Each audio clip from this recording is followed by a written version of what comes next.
Hey, what's up? This is Jason McGee, and this is Mind and Music with the LaSalle Show. In my mind, and this is my music. Mind and music. Can you share a time when you saw God's hand in your music journey? Wow. I would say that time is now. That time is this album, Another Tomorrow. I've seen God's hand through this entire process of walking through depression and then out of depression and then the aftermaths of that and these songs that have come to life that I don't even remember writing. I was writing in my journal and it's like God just started writing songs through me, through my journal. And I can't tell you the process of how I wrote these things. I just knew that God's hand was all over it and he was definitely moving through this. Did your past songs influence the sound or themes of this new album? Yes, absolutely. I think, the infamous Not About Us, I think will always influence the way that I see leading songs for recordings, and also the energy that should come from what you're recording. But also, It's Not Over, the second single from my last album, definitely influenced a lot of the theme of this entire project. It's Not Over was a super deep message of encouragement and just trusting God, knowing that he has the final say. So it definitely influenced Another Tomorrow, this entire body of work for sure. What's a non-gospel song that personally inspires you? Your boy listens to a lot of gospel music. That's gonna be a hard one. Cruisin' by Smokey Robinson is easily one of my favorites. One of my favorite songs of all time. But also, there's this song by Aaron Neville and Linda Ronstadt that says, "I don't know much, but I know I love you, and that may be all I need to know." And that song is so special to me. I do not know why, because I'm not in love, but that song is really special to me. So Cruisin', that song, anything by The Temptations, anything by Whitney Houston. I think that's it. Your boy is saved. All right. What message do you hope listeners carry with them after hearing the full album? The message of hope, the message of believing again, the message of trusting again, and also the message of being okay, being vulnerable, transparent, authentic, being real about your struggles and and I want to create language and a way for people to feel okay telling the truth about where they are, especially with mental illness. So there's so many messages I want people to take from this album, and all of them surround hope and believing again. How has your musical influences evolved from your earlier work to this album?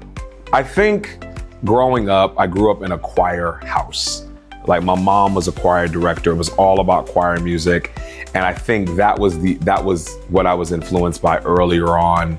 But as I've gotten older, it's been all about message music lately. It's evolved into message music. It was no longer about just the sound that was being created or released. It became very much about the message. What are you saying when you're singing these songs? And people like Kirk Franklin have mastered the art of telling story while sounding great. So it's evolved from just pure sound to actually verbiage and language. How do you balance staying true to your faith while evolving your sound in this album? This album challenged my faith. It challenged my faith for sure. And therefore, the aftermath of writing it, recording it, and now releasing it has increased my faith.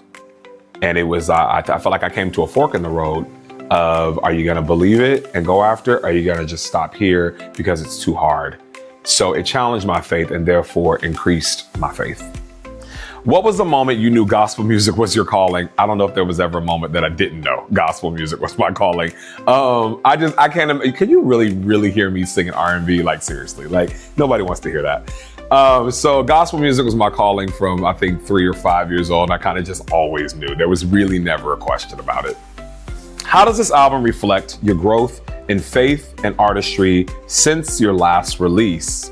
I don't think I've ever seen a transition of growth bigger than my first release of the album Power to this release of Another Tomorrow.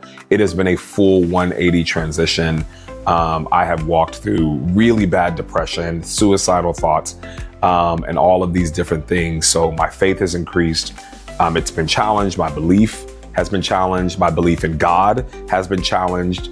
But my honesty has increased. My transparency has increased. I found the beauty of vulnerability in this time that I didn't have before. Before it was very much just okay to pray, shout, sing, and all those things. And now it's like, nah, I got to tell the truth too. I got to say that I'm not okay today, and that's okay. And God is even in that, and trust that. So huge evolution from album 1 to album 2. If you weren't a musician, what other passion would you pursue? That's so easy. Fashion. I started working at Gucci, and I would have kept that line going and been running somebody's fashion house for sure. That would be my other thing. How did you decide on the sequence of songs for this album?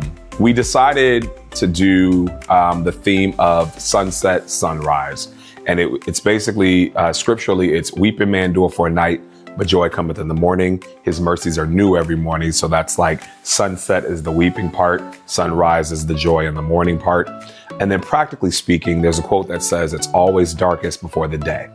And so it was a practical thing as well as a spiritual thing. So we just, all the songs kind of aligned with a certain thing. So when you listen to the album, you'll hear that the first 6 songs are kind of sunset. They speak to the darker times of my life. They speak to the story of just hope and just trying to find it. And then the back half of the album speaks to when I woke up and the sun was out and the birds are chirping and the grass is super green and the lemon tree is full of lemons and life is just okay. And that's the joy part. What's the story behind one of your most loved songs from past projects? One of my most loved songs, I think, is this song called Never Let Me Go from my first album, Power. And it wasn't a single from the album, but it is easily my favorite song from that album to perform as well. There's something endearing about, it talks about the bigness of God and, to He be glory, honor, and praise. But then the message of it is, and let that God never let me go. There's a sincerity to it and there's an intimacy to it. Even with a big old drum beat and a huge tempo, there's something endearing about screaming to God, hey, never let me go. Hold on to me forever. So yeah, never let me go for sure. If you could perform this album anywhere, where would it be and what would that mean to you? Maybe not one specific place. I think I would love to do a college tour, specifically an HBCU tour of this album. It would mean a lot to me because the first time I ever felt depression or really sad days and didn't know what it was and was trying to figure some things out of just my life, of who I was and who I'm becoming and all that, was definitely during college age. It was 18 to 20 somewhere, and I was really lost. And it would have been nice for a spiritual or inspirational or gospel album to come through the city and, allow me to be free that way. Ty Tribbett definitely unlocked that for a lot of us young people for sure. But it would be an HBCU college tour for sure. That would mean a lot to me. Is there a song on the album that was the hardest to write and why? Yes, there very much is a song on the album that was the hardest to write. The song is called January. The month of January has historically always been the worst month for me. I look back and it's always the month that I felt the most depressed. It's always the month I felt the saddest. And so I had to write a song about January, and it's a song that doesn't repeat. So we tell a story from beginning to end, and it talks about it's been long nights and tough times and I can't figure this out. And there's a line that says, depression tries to weigh me down. I don't know if I can go another round. And it asks God the question, do you love me? And these were real thoughts I was having while writing this song. So it was a hard one. It was a hard one to write. It was a hard one to teach. And it was an extremely hard one to record.